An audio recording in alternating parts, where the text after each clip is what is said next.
जोङो बिराद डिफारेन्सखौ नुयो अजस्र माने डिफारेन्स गोदोनि एबसुआ जाहैदों जातिनि थैनाय थांनाय जातिनि हालोद जातिखौ बोखांनायनि जातिखौ गेदेमा मोनसे जाति हिसाबै दानायनि आरो जातिनि थाखाय गोबां रावनि हारिमुनि फोथांनायनि खोथा गोरा गोख्रों खालामनायनि खोथाफोरखौ लानानैसो एबसुनि जेनाखि जे खामानि बे फैयोमोन इस्यु टटेलि बेस्ड अन इस्यु अफ बर'नि जेनाखि जेंनाफोर दं प्रब्लेमफोर दं बिनि सायावसो गिदिर गिदिर जायफोर खोथा बुंनो हायो जाय साबसिन ब्रिलियेन्टलि एक्सप्लेनेसन होनो हायो बिथांमोनहासो बे एबसुनि बिबानखौ दैदेनबोदों जोङो हमनानै ला आङो सिगाङाव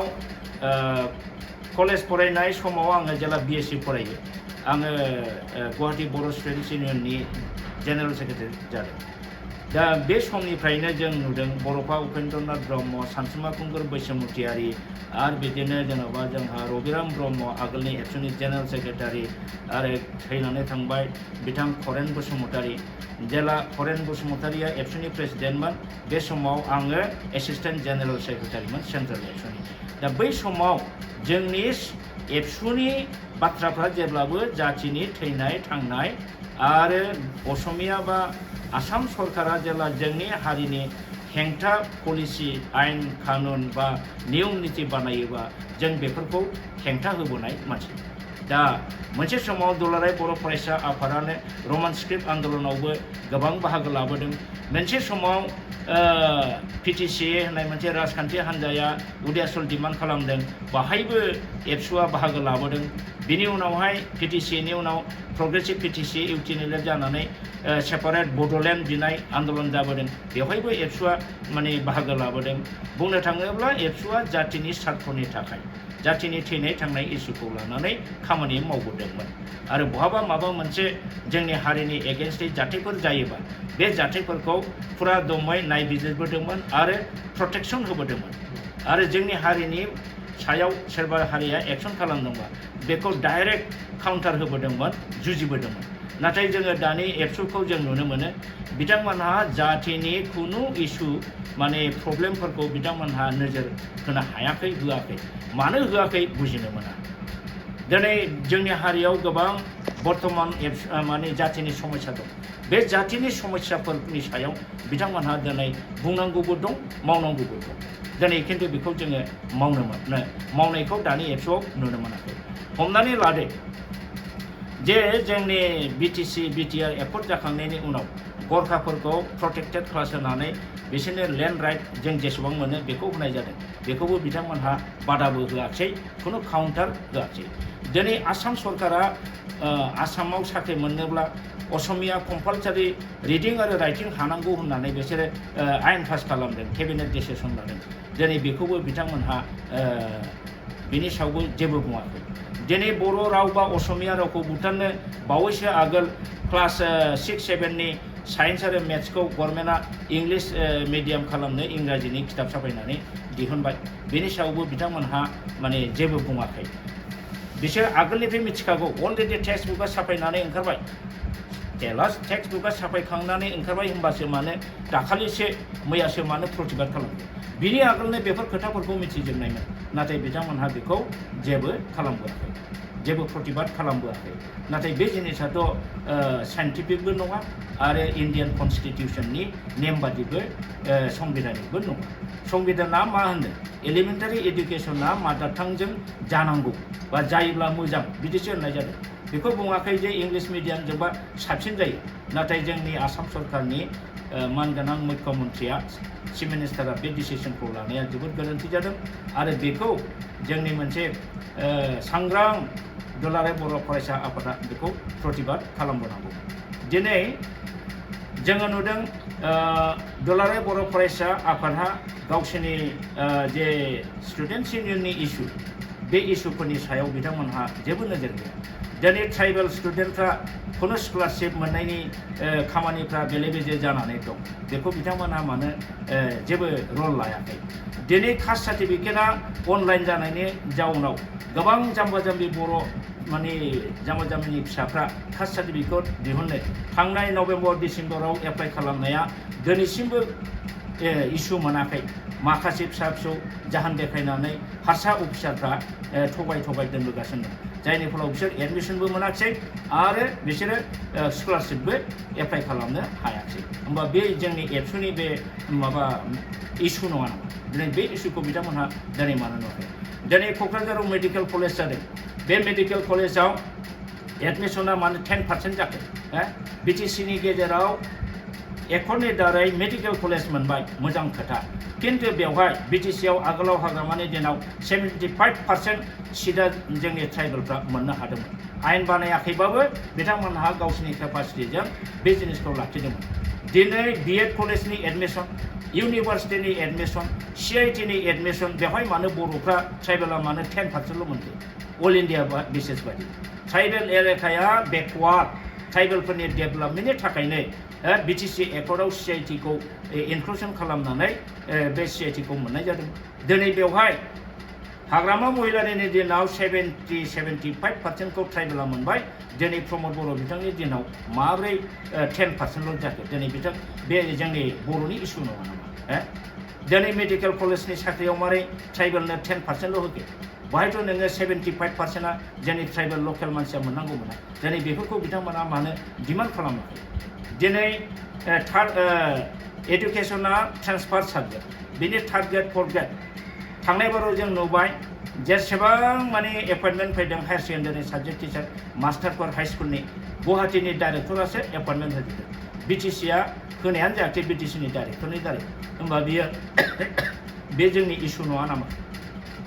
बेनि एपइन्टमेन्टआथ' गासिबो बिटिसिनि डाइरेक्टर एडुकेसननि डाइरेक्टरजों जानांगौमोन मानो बेखौ बिथांमोनहा मानो खेबसेबो प्रतिबाद होदिया दा बेफोरबादिखौ नुयोब्ला बे दिनैनि जेनाखि एबसु बे एबसुनि रला जाथि सिबिनायनि रलाव जिर' बादिखौ जों नुयो दिनै दाखालि डेलिमिटेसनाव जोङो बड'लेण्ड पिपल्स कमिटि अन डेलिमिटेसन 10टा अर्गेनाइजेसन ज' दानानै मोनसे कमिटि दादों बड'लेण्ड पिपल्स कमिटि अन डेलिमिटेसन होनाय आरो जोङो जोंनि दानि इलेक्शन कमिशनारनि आगोलाव नटिफाइ होनाय मथे बिटिसिआव 14टा माने एमएलए कन्स्टिटिउन्सि बिथांमोनहा होदों दा बे 14टा कन्स्टिटिउसनखौबो जोङो 6 शेड्युलनि आन्डारावहाय बेखौ जोङो बे डेलिमिटेसन कमिटिया 14टाखौबो जोङो बिदों मानोना इन्डियान कन्स्टिटिउसननि आर्टिकेल 330आव बुंनाय दङ special provision for ST and एससिसआव जे माने लकसभानि समष्टिया हाउस अफ पिपल कन्स्टिट्युएन्सिया इट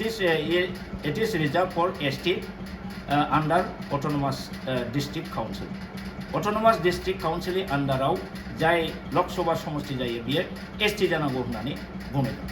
आरो 332 आर्टिकेलाव दङ जे बे स्पेसियेल प्रभिजनावनो बोले डिस्ट्रिक्ट अट'नमास काउन्सिल 6 शेड्युलनि आन्डाराव जेसेबां डिस्ट्रिक्ट अट'नमास काउन्सिल दङ बेहाय जेसेबां कन्स्टिट्युएन्सि दङ बे कन्स्टिट्युएन्सिया एमएलएआ 14टाबो जोंना बिटिसिना जानांगौ दा जोङो बे कन्स्टिट्युसन मोननैखौ दहाय होनानै जोंनि कमिटिया हुबहु जोङो 2001 सननि पपुलेसन स्ट्राक्चारखौ जोङो भिलेज वाइसै कालेक्सन खालामनानै जोङो जोंनि डेलिमिटेसन कमिटिया डिमान्ड होदों बोले आर्टिकेल 330 आरो आर्टिकेल 332 मथे मोननैबो लकसभायाबो एसटि जानांगौ आरो 14टा एमएलए कन्स्टिट्युएन्सियाबो एसटि जानांगौ होननानै जोङो दाबि थिखांदों बिनि आगोल जोङो दिल्लीयाव खननै हैखांबाय मेम'रेन्डामखौ बे चिफ इलेक्शन कमिशनारनो ओमफ्राय दाखालि 27 माने मार्चआव हटेल रेडिसन ब्लुआवबो जोङो थांनानै खुब सुन्दरै गांसे बिसिबा गिदिर 14टा माने कन्स्टिट्युएन्सिनि पपुलेसन स्ट्राक्चारखौ 2001 सननि सेन्सास मथे खालामनानै होनानै जोङो डिमान्ड होदों खुब सुन्दरै आरो इलेक्शन कमिशनारनिफ्राय जाय फैदोंमोन चिफ इलेक्शन कमिशनारखौ जों लोगो मोनाखै बियो मोनसे रुमाव बेना आलदा रुममोन मोनथाम रुम खालामदों जोंनि रुमाव थानाया जोङो दाखालि दिल्लीयाव हैबानो रायलायखानायमोन बे मानसिया बिथाङा एकदम बे सुन्दरै जोंनि इस्युफोरखौ मोजाङै जे नोंथांमोननिफ्राय मा डिमान्ड दंबावो बुंदो दाखालिथ' दिल्लीयाव होबोखाबाय बिनि बादै एक्सट्रा माबाफोर गोदान दंबा बेखौ बुंदो होननानै बेवहाय जोङो श' खालामदों जे गसाइगाव जोंना एसटिआ 8%, दतमायाव 8%, कचुगाव 8%, उमुगाव 8%। दा जोंना गसाइगाव समष्टिजों ओमफ्राय माजबाद समष्टिजों टंला समष्टिजोंल' पार्सेन्टेजआ खम गासिबो दस्रा कनस्टिटिउन्सिया माबा 34%नि एबाबल गतिके बे गासिबो एसटी जाजोबनांगौ दा बेफोरबायदि इस्युखौ दिनै एबसुआ मानो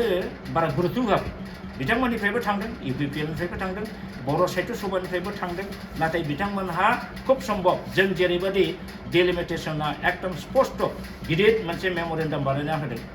उइथ डाटा बेस उइथ पपुलेसन स्टेटास हयथ' बिथांमोनहा होआखै आं खोनानो मोनदों इउटिउबाव दिपेन बर' बिथाङा जोङो 8थासोखौ मोनबानो जाबाय आरो बिथाङा ओरैबायदि मोनसे गुरुं स्टेटमेन्ट होदों बे डिलिमिटेसनाव जाहाथे खुनु बर'नि खहा जाया आं बेखौ लुबैयो होनना बे जुक्ति गोनां बाथ्रा जायाखै एसे माने दुर्बल श्रेणीनि स्टेटमेन्ट जादों दा बेबायदिनो मेजर जातिनि इस्युआव नांथानो हायै दिनै एबसुखौ जों नुदों दिनै एसे बुंबावनो हायो बिटिआर एकर्ड पिस एकर्ड 2020आव जे बिटिआर एकर्ड जादों पिस एकर्ड जादों बे पिस एकर्डनि गोबां क्ल'जआ बिराद गाज्रिथार जे क्ल'जफ्रा जोंनि बिटिसिनि मोनखानाय गासिबो पावार एन्ड फांसनखौ फोजोबबाय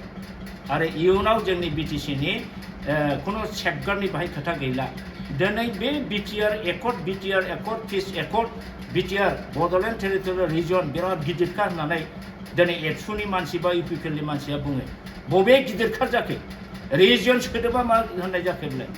माखौ लानानै बिथांमोनहा बिटिआर एकर्डखौ बिराद मोजां बिराद गिदिर एकर्ड जादों होनबाय थायो न' एखेबारे डाल हेडेड वान अफ दा डाल हेडेड मानसिफ्रासो बेबायदि खोथाखौ बुंगोन मानो बिटिसि एकर्डआव दंमोन जे बिटिसिनि चिफ आरो डेपुटि चिफआ केबिनेट रेंक आदार इएमफ्रा स्टेट मिनिस्टार रेंकमोन दिनै बिटिआर एकर्डआवथ' बे गैया बिटिसि एकर्डआव दंमोन बिटिसिआ माने गावनि गासिबो माने लेजिस्लेटिभ एसेम्बलि दंमोन आरो बेहाय आयेन बानायनो हानाय दंमोन आरो मा दंमोन फाइनान्सियेल पावार दंमोन दिनैथ' दा लेजिस्लेटिभआ दंबाबो गैयिबादि साइज जाहैबाय आरो बेखौ मावनो थाखाय जेन'बा प्रिन्सिपाल जेनाखि सेक्रेटारि होदोंमोन बिटिसिआव दानियावथ' नोंसोर सिइअसो होबाय दाखालि चिफ एक्जिकिउटिभ अफिसार एपइन्टमेन्ट होबाय गाबोन समफोर प्रिन्सिपालखौ सेक्रेटारिखौ होथायसै प्रिन्सिपाल सेक्रेटारिनि रेंकजों स्टेटासजों चिफ एक्जिकिउटिभ अफिसनि रेंकजों बिराद आकाश पाताल डिफारेन्स होमबा बेखौ बिटिसिनि पावार खमायनाय जानायखौ दुलाराय बर' फरायसा आफादा बोरै सैज्य हाखो आरो दाखालिनि बे बिटिआर एकर्डआव मा दंमोन जे जेसेबां बिटिसिआव कास्टआ दङ वाटार बडिसफोर दङ आरो बेनिफ्राय बिजिआरफोर दङ बेफोर गासिखौबो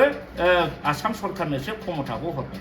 बेखौ प्रटेक्सन होनाय प्रेजार खालामनायनि दायथ'आ आसाम सरकारनो मानो हरगोन लेन्डआ नोंनि ट्रेन्सफार साबजेक्टखा लेन्ड डिपार्टमेन्टआ land and revenue it is your transfer subject you have the sole authority बिटिसिआनो दंमोन बेखौ मानो बिसोरनो हरगोन जायनि फलाव दा गोबां जोंनि बिटिसिआव थानाय खासाफोरखौ बै जे बिटिआर एकर्ड मथे आसाम गभर्नमेन्टआ दा लाजोबनायनि लेन्ड बेंक खुलिनायनि बिसोरा मोनसे टास्क फर्स दादों बे टास्क फर्सफ्रा सार्भे खालाम बे खासाखौ बिसोर आइडेन्टिफाइ खालामबाय ओमफ्राय बेखौ बिसोरो ज' खालामनानै बबेबा मोनसे इन्डास्ट्रि फसंफैनायनि चान्सआ थाबाय दा बेफोरबायदि बिटिआर एकर्डआव जे गाज्रि क्ल'ज दं बेखौ बोरै बिथांमोनहा बोरै मानिनो हाखो एबसुआ दिनै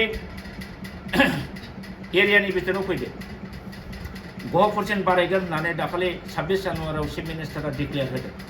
बिथाङा खालि सिम्पल मिटिङाव लेक्चारल' होदों दिनैसिमबो बेयो गभर्नमेन्ट नटिफिकेसन गेजेट नटिफिकेसन बा गभर्नमेन्टनिफ्राय खुनु अर्डार जायाखै जे गहपुरा बाहाय हाबगोन दाखालि राजु नार्जारिया मोनसे इउटिउब चेनेलाव बुंबावदों बले गहपुरा जोंना हाब्बाय होननानै आङो राजु नार्जारिखौ बुंगोन नों दिनै मोनसे डकुमेन्टस देखायनायसाय जे गहपुरनि उमुक गामिया माने हाब्बाय होननानै शो खालामनायसाय गेजेट नटिफिकेसन बा गभर्नरनि नटिफिकेसन दं नामा देखायनायसाय खुगाजों बुंनायाथ' खामानियाव गैयाना भेलु गैया हिमन्त बिश्व शर्मानि लेक्चारा until and unless it is gazette notified भेलुआनो गैया होमबा दिनै एबसुआ बेफोरखौ बोरै माने मानि लानानै बोरै थानो हाखो मारै थानो हाखो खोथा बुंबानो जायो नामा आरो दिनै एबसुआ मा एक्सक्लुसनखौ मानो खालामखो बिटिसि एकर्डनि उनाव 17 बोसोर दावराव गैयाजासे माखासे एरियाया जेराव बर' ट्राइबेला 1% 2%बो गैया बिसोरो हाबनानै रायजो जानानै बिटिसि बासिन्दा होननानै लाखाबाय बेखौ माने एक्सक्लुसननि मानो एकर्डआव सोनांगौ एक्सक्लुसननि खोथाखौ थानोनो नाङामोन बेखौ बोरै मानिनो हाखो दिनै 3rd grade 4th grade appointment होनाय बिटिसिआव दंमोन बिटिआरआव गैया होनबा बेबादि इमान धंसात्मक बिटिसिखौनो धंस खालामनाय बे बिटिआर एकर्ड 2020 नि 27 जानुवारियाव एकर्ड जानायखौ बिथांमोनहा बोरै मोजां होनो हायो आरो बेबादिखौ मोजां होनग्राखौ नोङो आदुवा होनो ना जाम्बा होनो ना मा होनो ना दाल हेडेड होनो दा एबसुनि स्टेजआ बे पर्दायाव दं बिथांमोनहा बेखौ बुंबा रागा जोंनो हागौ खिन्थु सैथोआ बे बिटिआर एकर्डआव जोंनि बिटिसिआव मोनखानायासो गोबां धंस जादों दा नोङो मेडिकेल कलेज होबाय नानि थावजों ना एवबाय बे क'क्राझार रुमना समिति ब्रह्मनि हस्पिटालनि गासिबो एपारेटासखौनो बाहाय लाबोबाय बिनि डाक्टारफोरखौनो बाहाय लाबोबाय बैजों सिभिल हस्पिटाला आगोल जेसेबां फेसिलिटिस मोन्दोंमोन दा गैला होमबा बियो आसाम गभर्नमेन्टनि मा मेडिकेल कलेज होनाय गमामायै जादों नामा ओमफ्राय बाहाय साख्रिया नायदो जोंनि बर' बा ट्राइबेला 10% मोनगोन 10%आव नोङो 10 जननि बिथोराव 7-8 जना गुबुनफोर जागोन बर'आ 3-4 मोनगोन दिनै बेफोरखौ दिनै मानो नुवाखै कास्ट सार्टिफिकेटखौ अनलाइन होनाय सिस्टेमखौ मानो काउन्टार होदिया दिनै जोंनि बर' गथ'फ्रा माने बिराद जाम्बा जाम्बिनि फिसाफ्रा खस्थ' जानानै दं कास्ट सार्टिफिकेटआ जुदि अनलाइन जायोबा हु विल आइडेन्टिफाइ सोर आइडेन्टिफाइ होगोन बिराद 2 नाम्बारि बेवहाय इसु जागोन हारसाफ्रासो दा थाब मोनो बिस्रा थाखा होनानै गावसोरनि मानसिजों सोब रायलायनानै बिसोरना थाब इसु जायो बर'फोरना जायाखै दा बे अनलाइन सिस्टेम खालामनायखौ काउन्टार होयैया एबसुनि बे सासे माने बिराद गभर्नमेन्टनि माने मा होनो बिदिखौ फल'आ जेन माने गावसोरनो बानायनाय साइलेन्ट थानायनि मिनिंआथ' एक्सेप्ट खालामनाय जादों बेबादिखौ जों नुनो मोनदों बेबादिनो डिफारेन्सआ बेनो जे गोदोनि एबसुआ अरिजिनमोन दानि एबसुआ माने डुप्लिकेट एबसु बादि अब्ला नों बेखौ हाइब्रिड एबसु होननो हागौ बे दानि एबसुआ गोदोनि उपेन्द्रनाथ ब्रह्मनि सोमावसारनाया 87 निफ्राय जरदार जादों बे जरदार सोमावसारनायाव जोंनि बर'फोरनि सायाव बेसेबां हिन्जावफोरखौ जिनाहारि खालामदों बेसेबां हिन्जावफोर बुथारजादों बेसेबां हौवाफोरखौ बुथारनानै हिन्जावफोरखौ रान्दि खालामदों बेसेबां गेंरेप जादों बेफोरनि आसाम सरकारा जे जोंखौ आसाम पुलिस फोर्स बा बै समाव एपिटिएफ होननाय बेटेलियन मोनसे ग्रुप दं बेनि दारै बेसेबां अत्याचार खालामदों बुथारदों गावथारदों हेलेन बे सराइबिलाव हिन्जाव 3 गावथारजादों हेलेन आरो गायदे बिसोर बेफोरबायदि जोंनि मानसिखौ इनोसेन्टलि बुथारबोदों दा बेफोरबायदिखौ दिनैनि एबसुआ मिथिगौना मिथिया हिस्ट्रिखौनो जेबो मिथिया नंखायनो बे दानि एबसुफ्रा फुराना एबसु वार्कारफोरनिफ्राय सोलोंनांगौ जों दाबो एबसु हारा हाद्दि जोंनि ब्लाड दाबो जों एबसु नंखायनो जातिनि थैनाय थांनायनि खोथाखौ नुयोब्ला जोङो दाबो थानो हाया जोङो गियाबो मुङाबो जेखौ बुंनांगौ बेखौ बुंगोन आरो जायखौ बुंगोन सैथोखौ बुंगोन जोङो असैथ' मोनसेबो बुङा नंखायनो आं खावलायगोन मैया दाखालि भलान्टियार्स फोर्स एक्स भलान्टियार्स फोर्सनि कनफारेन्स जादोंमोन मास रिलिजियास प्रेयार काजलगावआव आं बेवहायबो बुंदों जे नोंथांमोनहा भलान्टियार्स फोर्सआ दिनै रायजो बिथिंजों जुदि आवगायबोबायबा बाहाय नोंथांमोनल' नङा गोबां बर'नि ट्राइबेलनि हान्जाफोरखौ आरो बेहाय बिटिसिआव थानाय गासिबो धोरोमनि मानसिफोरखौ जातिफोरखौ ज' खालामनानै आन्दलनखौ सालायलांनांगोन होननानै बुङो दा बेवहाय आं खावलायदों बेवहाय दानि एबसु बनसु इउपिपिएल बिपिएफ गासिबो बर' जातिनि संगठनानो बे बर'लेण्ड मुभमेन्टआव बारसोमनांगौ मानो बेखौ बारसोमनानै जों जुदि गोदान एग्रिमेन्ट गोदान सुक्ति लाबोनो हायाब्ला जोंहा सान्थि गैया दिनै जोंनि मानसिखौ हाजार बिजार मानसिफोरखौ जेलाव हमनानै दोन बड'लेण्ड मोननाय लोगो लोगो जों गासिबो फ्रिदम फैदों आरो दिनै ख्रिस्टानफोरखौ जोंनि ट्राइबेलखौ माने उइक खालामनो थाखाय ख्रिस्टानखौ दिनै ट्राइबेल नंला होननानै बुंनो गभर्नमेन्टआ थांगासिनो दं आरएसएसनि मानसिफ्रा बुंनो थांगासिनो दं बिनि मिनिङा मा जाहाथे ट्राइबेला सेरखाय बेरखाय जानानै बर'फ्रा खौसे जानो हाया दुरबल जायोबा जोंखौ गादबनानै बिसोर जागोन एथ' दिन सोलिबोबाय बेफोर कुइसनानो गैयामोन दिनै मानो ख्रिस्टानखौ जोंनि ट्राइबेलनिफ्राय आलदा बोखावनांगोन अर्थात क'क्राझार लकसभायाबो एसटि थानो मोना दतमायाबो एसटि थानो मोना माइनरिटि खालामनानै जोंखौ धंस खालामनो नागिरदों बेबादि एसे गिदिर इस्युनि सायाव दिनै जोंनि एबसुनि लिडारफ्रा मानो नोजोर गैया मानो खुगा गैया मानो बुङा दुखु गोनां बाथ्रा नंखायनो आङो दानि बे एबसुखौबो माने हाइब्रिद मडेल जाबाय नामा अरिजिनाल नंला बेबादि साइसो आङो नुदों दुखु मोनो जोङो दुखु मोनो दा जोंनि सिनियर सिटिजेनाव आङो गोबां जायगायाव बेरायबाय 70 बोसोर 80 बोसोर 83 बोसोरनि मानसिफ्राबो गाबखांनानै बिराद मोजां जाबाय बेखौ दानानै मानाया जोंनि जाथिया जोबस्रांथारनोसै होननानै दुखु फोरमायो दानि जोंनि लिडारफोरनि बे इउपिपिएलआनो जा बिपिएफआनो जा एबसुआनो जा जोंनि जाथिनि बा साहित्य सभायानो जा लिडारफोरनि खार्यकलापनि सायाव जोंनि सिनियर सिटिजेन ग्रुपनि मानसिफ्रा रावबो गोजोननाय गैया दा बेखिनिखौनो आङो फारागखौ बुंबाय जे एबसुनि रला दा बर्थमान खुब दुखुनांथाव अबस्था बे आरो